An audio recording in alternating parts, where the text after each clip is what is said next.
하나님의 말씀 구약성경 예레미야 13장 1절로 14절 말씀까지를 읽습니다.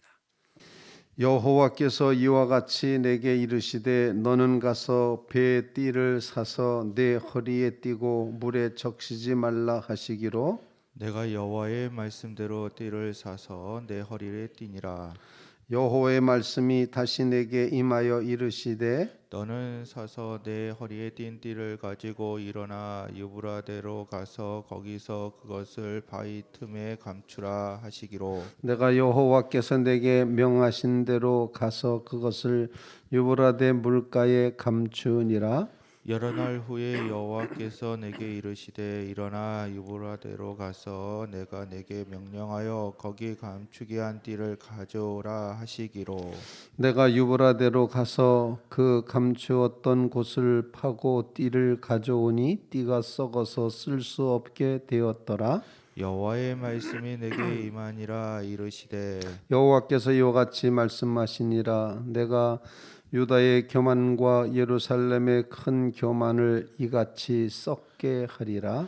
이 악한 백성이 내 말 듣기를 거절하고 그의 마음에 완악한 대로 행하며 다른 신들을 따라 그를 섬기며 그에게 절하니 그들이 이 띠가 쓸 수 없음 같이 되리라. 여호와의 말씀이니라. 띠가 사람의 허리에 속함 같이 내가 이스라엘 온 집과 유다 온 집으로 내게 속하게 하여 그들로 내 백성이 되게 하며 내 이름과 명예와 영광이 되게 하려 하였으나 그들이 듣지 아니하였느니라. 그러므로 너는 이 말로 그들에게 이르기를 이스라엘의 하나님 여호와의 말씀에 모든 가죽 부대가 포도주로 차리라 하셨다 하라. 그리하면 그들이 내게 이르기를 모든 가죽 부대가 포도주로 찰 줄을 우리가 어찌 알지 못하리요 하리니. 너는 다시 그들에게 이르기를 여호와의 말씀에 보라 내가 이 땅의 모든 주민과 다윗의 왕이 앉은 왕들과 제사장들과 선지자들과 예루살렘 모든 주민으로 잔뜩 취하게 하고 또 그들로 피차 충돌하여 상하게 하되 부자 사이에도 그러하게 할 것이라. 내가 그들을 불쌍히 여기지 아니하며 사랑하지 아니하며 아끼지 아니하고 멸하리라 하셨다 하라. 여호와의 말씀이니라. 아멘.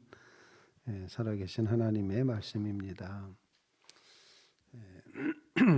오늘 본문 말씀 예레미야 13장 말씀에 두 가지 비유와 같은 말씀을 주시고 있습니다. 배로 만든 띠 이야기를 이제 하시고 있습니다. 그리고 가죽 부대에 포도주를 담는 이야기를 이제 하고 있습니다.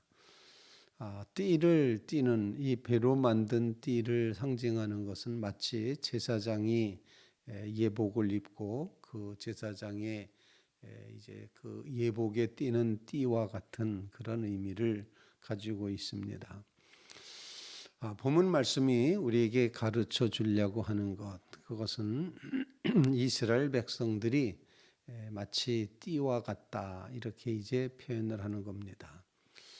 그런데 이제 하나님께서는 그 백성을 띠가 허리에 속한 것처럼 이 백성을 나의 소유로 삼고 내 백성으로 삼고 정말 중심에 띠를 띠는 것처럼 그 백성을 그렇게 가까이 하고 또 돌보려고 했었는데 그 백성이 순종하지 않았다라는 이제 그런 표현입니다. 그래서 오늘 본문 말씀에 보면 예레미야는 하나님의 말씀을 듣지 않는 백성들 앞에서 나는 이렇게 하나님의 말씀을 듣는다라는 것을 강조하고 있는 모습을 보게 됩니다. 즉 예레미야는 하나님이 무슨 말씀을 하시든지 그 말씀에 따라 순종하는 것입니다. 본문 1절 말씀에 보면 하나님이 예레미야에게 이제 띠를 가서 사라고 말씀하십니다. 너는 가서 배에 띠를 사서 내 허리에 띠고 물에 적시지 말라 하시기로. 2절 말씀 뭐라고 되어 있습니까? 내가 여호와의 말씀대로 띠를 사서 내 허리에 띠니라. 지금 예레미야는 하나님이 하시는 말씀대로 행하고 있습니다. 하나님의 말씀을 아주 듣지 않고 있는 그 백성들 앞에서 봐라, 나는 이렇게 하나님의 말씀에 순종한다. 이렇게 행위로서 하나님의 음성을 이제 전하고 뜻을 전하고 있다는 것입니다. 3절 말씀에도 여호와의 말씀이 또다시 예레미야에게 임하게 됩니다. 뭐라고 말씀하시는 거 아니? 너는 사서 내 허리에 띤 띠를 가지고 일어나서 유브라데로 가라. 유브라데스 강으로 가라. 거기서 그것을 바위 틈에 감추라 하시기로. 하나님, 유브라데 강까지 너무 멀어요. 1200km나 돼요. 그걸 어떻게 가요? 라고 한 번도 말하지 않고, 하나님 왜 이런 일을 하라고 합니까? 띠를 갖다가 거기를 가다 가지고 가라가니 무슨 말씀, 감추긴 왜 바위 틈에다 감춥니까? 이렇게 한 번도 질문하지 않고 하나님이 말씀하시니 5절 말씀에 뭐라고 되어 있습니까? 내가 여호와께서 내게 명령하신 대로 가서 그것을 유브라데 물가에 감추니라. 긴 시간 동안 하나님의 말씀을 순종하여 정말 힘들고 어려움에도 불구하고 그 말씀을 따라가는 예레미야는, 나는 이렇게 하나님의 말씀에 순종한다. 백성들아 좀 보아라. 말씀을 이렇게 순종하는 거다. 그거를 가르치고자 하는 것입니다.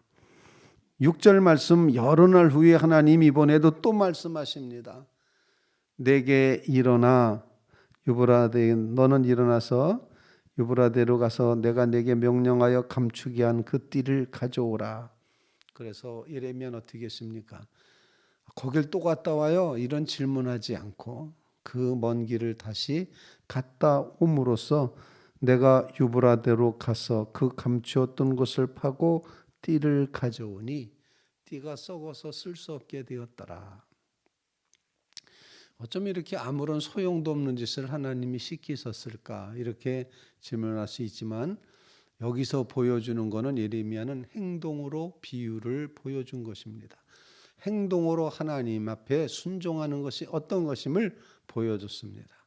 그래서 이 본문 말씀을 통해서 우리에게 주시는 기도 제목은, 하나님 예레미야 선지자가 하나님의 말씀대로, 하나님의 명령대로, 하나님이 하시는 그 말씀대로 아무 생각 없이 따랐던 것처럼, 철저하게 순종하며 따랐던 것처럼 우리도 그와 같은 하나님의 말씀에 따름이 있게 해주시옵소서.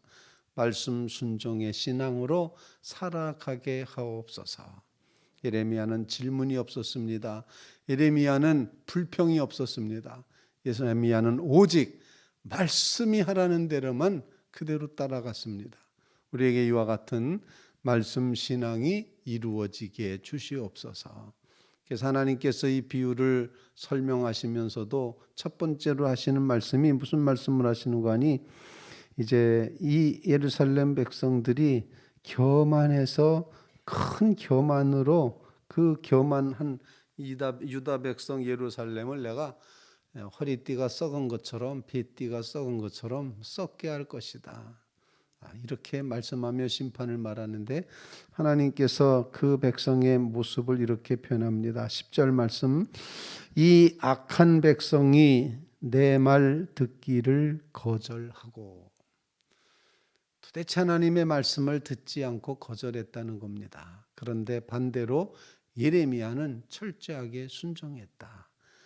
이 거절과 순종의 사이에서 우리는 어디쯤에 서 있는지, 우리 자신의 모습을 주님 앞에서 성찰하면서, 하나님, 우리로 하나님의 말씀 순종의 삶을 꼭 살아가게 해 주시옵소서. 정말 말씀에 따라서 말씀을 거절하지 않고 말씀대로 살게 해 주시옵소서. 간절히 간구하는 주의 성도들이 꼭 되시기를 주님의 이름으로 부탁을 드립니다. 두 번째로, 다 이렇게 하나님께서 이와 같이 행동의 비유로 예레미야를 통해서 말씀하시면서 이제 8절 말씀에 보면 여호와의 말씀이 또다시 내게 임하였습니다. 이르시되 여호와께서 이같이 말씀하시니라. 내가 유다의 교만, 예루살렘의 큰 교만은 썩게 할 것이다. 다른 말로 표현하면 교만은 심판받는다라는 것입니다. 교만한 것은 반드시 꺾이고 심판받는다. 성경에 수도 없이 나오는 말이 하나님은 교만한 자는 낮추시고 겸손한 자는 높이신다. 그렇게 말씀하고 있지 않습니까? 정말 하나님 앞에 교만을 꺾고 겸손의 자리에 서게 해주시옵소서. 두 번째 기도 제목입니다. 나를 중심하는 것은 다 교만입니다. 내가 주인이 되어 살아가는 것 모든 것이 다 교만입니다. 오직 하나님만이 중심되고 하나님만이 주인 되시고 하나님만이 주권을 행사하는 자리에 설 때가 그때가 교만을 꺾은 겸손이 되는 것입니다.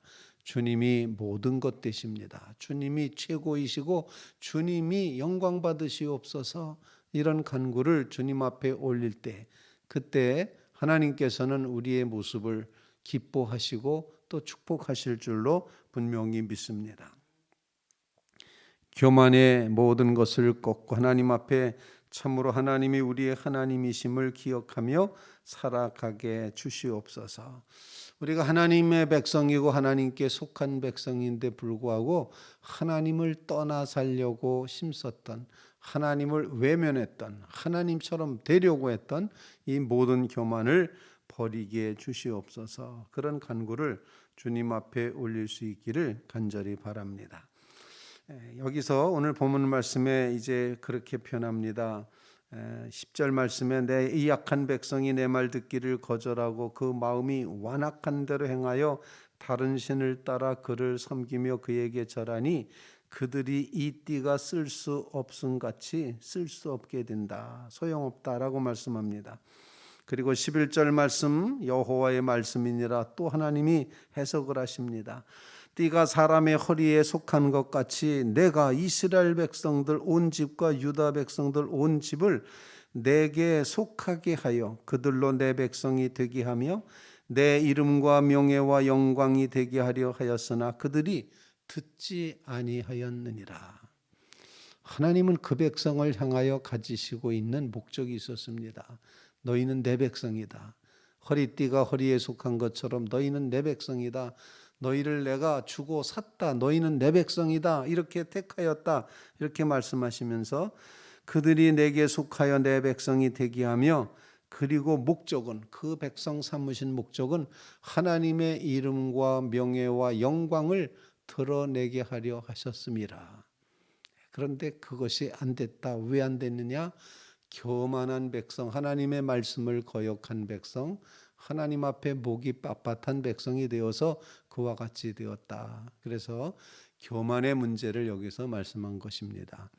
그러므로 하나님 앞에 우리의 모든 교만을 꺾고 하나님이 주인이심을 고백하며 살아가는 겸손한 신앙의 자리에 서게 해주시옵소서. 간구하는 성도들 꼭 되시기를 바랍니다. 이제 12절 말씀에 포도주 가죽 부대 이야기를 하는데 여기서 가죽 부대는 이스라엘 백성을 의미하는 것이고 그 안에 꽉 차게 담길 것이다 말하는 포도주는 사실 하나님의 진노를 말하는 것입니다. 이스라엘 백성들에게 하나님의 진노가 꽉 차게 그렇게 임하게 될 것이다. 이런 표현입니다. 백성들이 말합니다. 아니 포도주 이제 부대에 가죽 부대에 포도주로 찰 줄을 우리가 어찌 모르겠습니까?